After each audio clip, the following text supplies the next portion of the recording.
Today, our verse is Psalm 37, verse 5.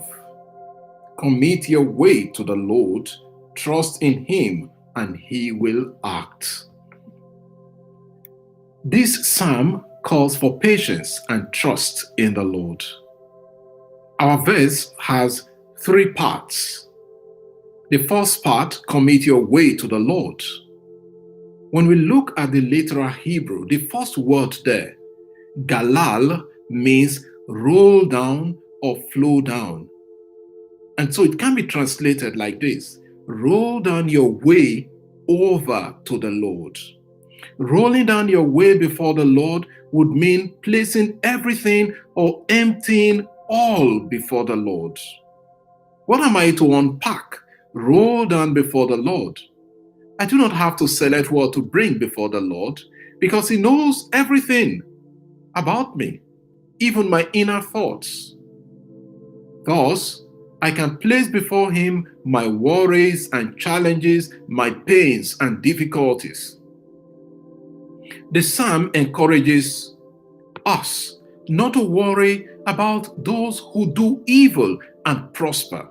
He says, do not be envious of wrongdoers.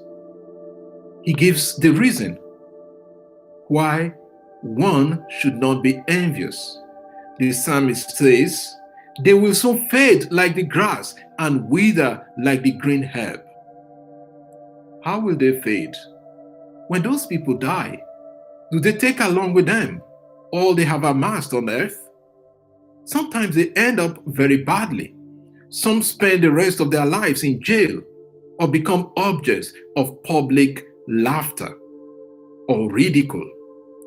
Instead, the psalmist says, trust in the Lord, do good. Why? You will have people remember you for your good.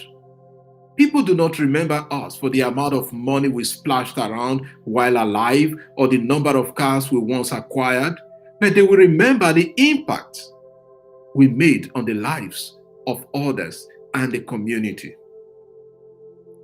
Our generation does not want to hear this kind of message. People rate others by the possessions and wealth they have. When we look at the world, look at our country, look at our community, and see the evil going on, and people getting richer and wealthier, and we know that they have not worked for it. Most of them have not worked for it.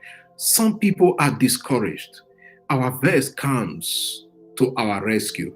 Commit your ways or life to the Lord. How often do we wake up and set about the day's business, not remembering to roll down the activities of the day before God? Trust in Him. I may be preoccupied with the evil and the things around me, and I forget to trust in God. Why do I have to trust in Him? He will act.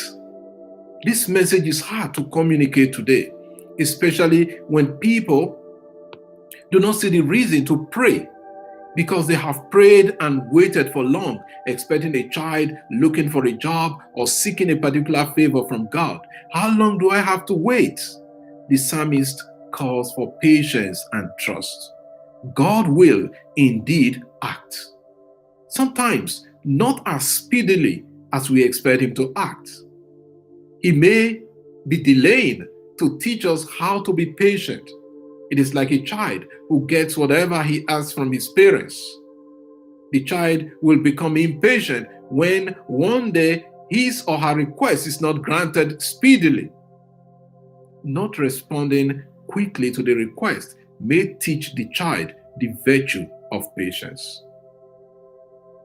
Lord, give us patience and trust that you have not forgotten us and that no matter how long, you will act in our situations. Amen. And I wish you a very lovely day and God's blessings.